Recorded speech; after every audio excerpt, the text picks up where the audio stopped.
Imagine a man so wealthy that his travel budget alone could fund the entire Roman Empire at its peak. This isn't a myth. This was Mansa Musa, the king of Mali. In 1324, he embarked on a 4,000-mile journey to Mecca, carrying so much gold that he inadvertently crippled the global economy for a decade.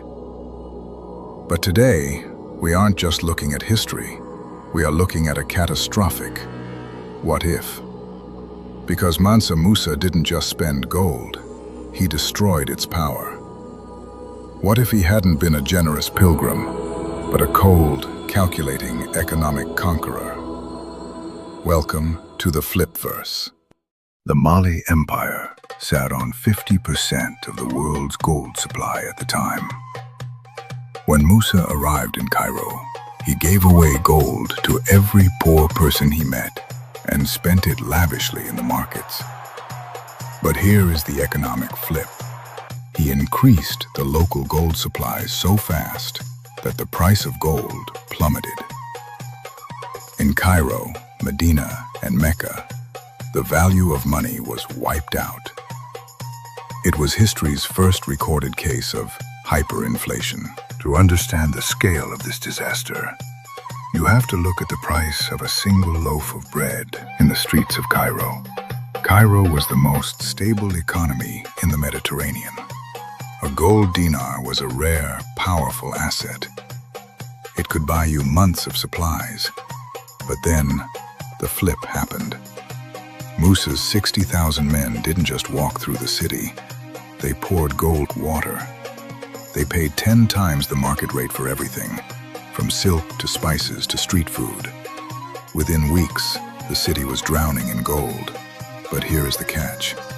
There wasn't any more bread than there was before. As the gold supply exploded, the merchants realized their coins were becoming meaningless. The price of a basic loaf of bread didn't just rise, it doubled, then tripled, then quintupled. By the time Musa left the city, the local currency had lost 25% of its value, a depression that lasted 12 years. Musa was so wealthy that he didn't just buy out the market, he accidentally broke the very concept of money for millions of people. This is the Musa Paradox. When everyone has a gold mine in their pocket, nobody can afford a meal. Musa had the wealth, but he lacked the one thing that matters in the Flipverse: strategic scarcity.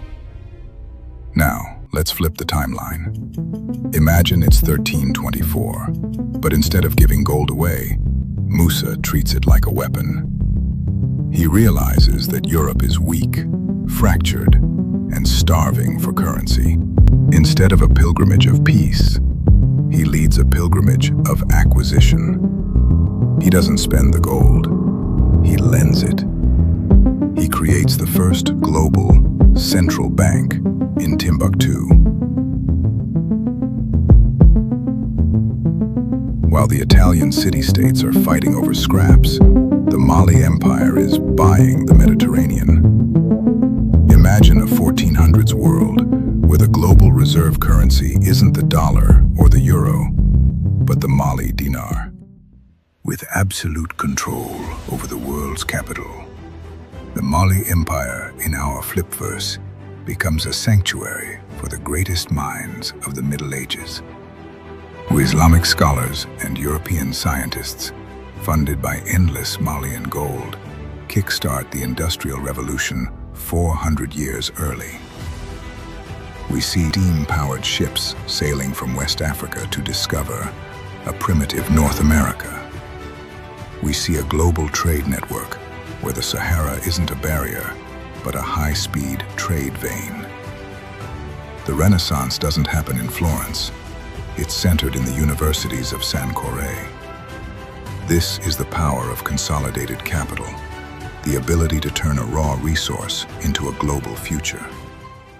So why does this 700-year-old what if matter to you in 2026?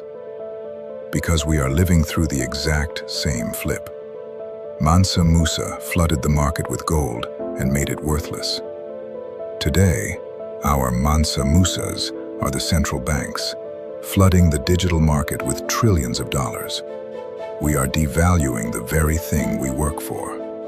Whether it's gold in 1324 or the dollar today, the lesson remains: if everyone is rich, no one is.